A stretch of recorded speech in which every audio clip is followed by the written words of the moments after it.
All right, this video is going to be on simplifying radicals, and we got a couple things that we have to be able to do in order to simplify radicals. We're going to talk about some with numbers and some with variables. So the first thing is, how can I rewrite a radical in simplest form? That's kind of what we want to be able to do by the end of this video. The first thing, you can use your calculator, and that's going to help you with these numbers. But we need to be able to list the perfect squares from 1 to 12. So some examples are square root of 1 is 1. Square root of 4 is 2. Square root of 9 is 3. Square root of 16 is 4. Square root of 25 is 5. Square root of 36 is 6. And you should know all of these up to 144, which is 12. That's really going to help you simplify radicals without the use of a calculator 100%. So we're also going to need to be able to split a number into two factors, so our times tables here is going to be really, really important.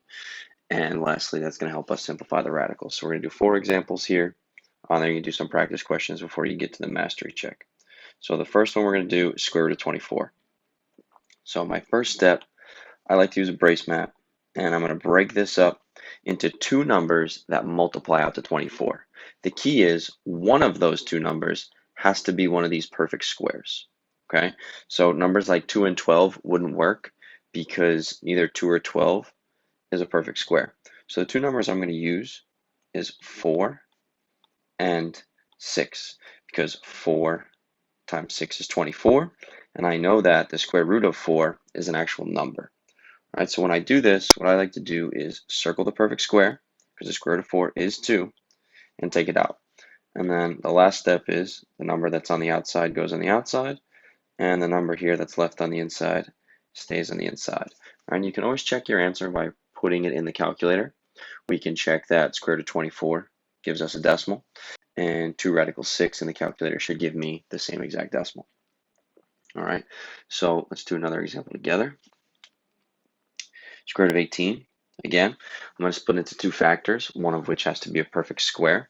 So it comes to mind to me that square root of 2 and square root of 9, 2 times 9 multiply out to 18. And the square root of 9 is a number.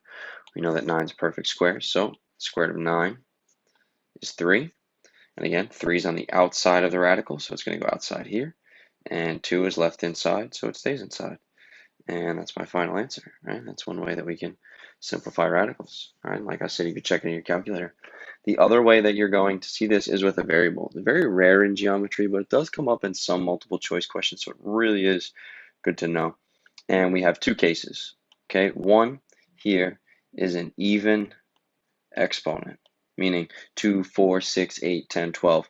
What's very simple is if it's an even exponent, all you got to do is divide the exponent by 2, and it's a perfect square. So this square root of x to the 10th would just be x to the 5th. I don't really have to do any more work than that. And that's that. It's just like if we had a square root of a perfect square, it just comes right out. There's nothing left over. The other case is when we have an odd number or an odd exponent. So that's going to have a different set of steps here. So we have x to the 7th. So we're going to pick the next even number that's under 7. So the next even number would be the 6th and x to the 1st, because if we multiply x to the 6th times x to the 1st, we're going to get x to the 7th. So I know that that works out. And now all I need to do is go back to my even exponent rules, and x to the 6th becomes x to the 3rd. And since there's an odd number, it's going to stay.